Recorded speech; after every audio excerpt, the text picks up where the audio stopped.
So I got something in the mail today, or in the packaging. Got a set of Denali D3s.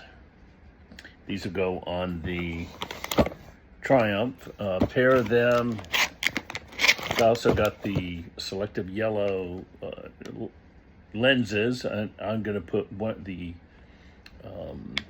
it called? The hybrid, spot hybrid on the right side, so I get more of a spread in the shoulder, and then the spot yellow on the left side, so drivers can see me more. And there's a cable extension here for each side, hook up to the Easy Hex can. And I got this as a bonus. Look at this, a beanie with a light inside it, adjustable. So that's pretty cool. More stuff on the Triumph.